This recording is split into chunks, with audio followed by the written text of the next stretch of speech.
Now, when it comes to ambitions, there could be few more daring than Mark Kammer.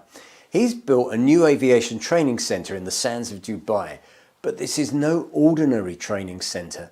Our GCC editor, Jill Stockbridge, discovers. At the Dubai Air Show in November 2019, a select few were given an exciting glimpse of the state-of-the-art and experiential training facility Dynamic Advanced Training was building here in the aviation hub Dubai South. Unfortunately, by its official opening in June 2020, the world was a different place, and the aviation industry was particularly hard hit. However, Dynamic has managed to adapt and survive, and in some ways thrive, as Mark Kammer, Director of Operations, explains to Times Aerospace TV. We are a one-stop shop, which means we can cater to all safety and emergency procedure training needs. With a real firefighting simulator, for example, we can do ditch training. We have survival rooms, a hypoxia simulator. It's an extremely comprehensive setup.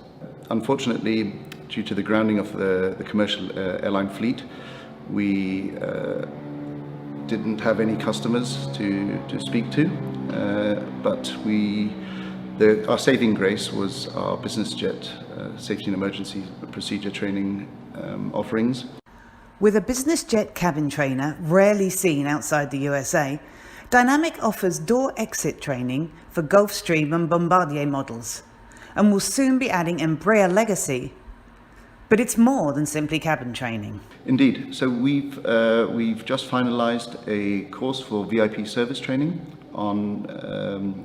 In our facility, we have a similar to an FBO stockroom, which we call the Business Jet Boutique, where cabin crew are able to go through the business aviation and commercial aviation are the same laws of physics apply, but they're complete different beasts. So in business aviation, if you're transferring from commercial aviation, you have to learn the fact that you are responsible for everything. You have to organize the catering, you have to organize possible food.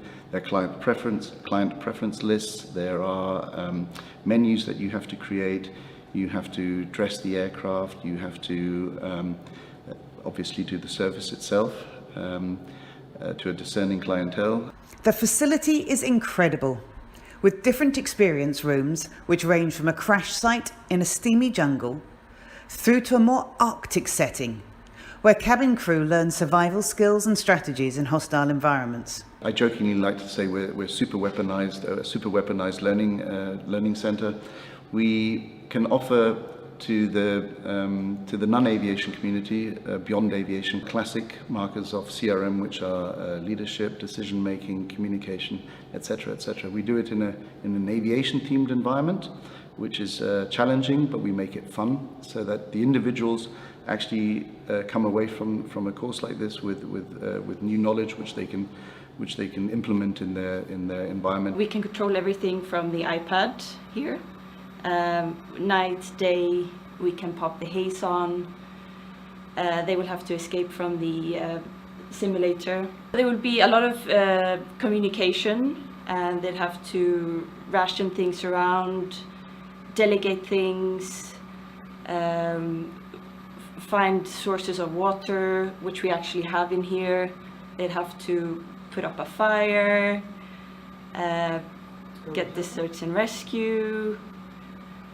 So this is where you can put your team in here and see how they react. The chain of command might change. We can make it pitch dark. People might freak out. The ones that you wouldn't expect to step up would actually step up and lead the group. It's different skills when it comes to the polar opposite. But in the core, it's still the survival training of finding shelter, water, food, and then being rescued. But the cabin training will be key for Mark Kammer and his team.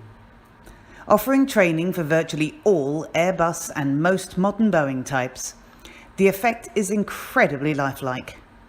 Severe turbulence and ditching procedures can be practiced in what feels like a real situation. Oh yes, and when it comes to evacuating the aircraft in water, Dynamic's realistic pool can offer choppy high waves, gale force winds, darkness and thunder and lightning. We're in talks with various clients at the moment and hope to finalize a couple more contracts shortly. Legacy operators would typically only have training equipment related to their fleet. As an independent operator, we have a much wider range. We want to diversify our offering even further, and we want to be able to offer ground service training to, let's say, airport personnel.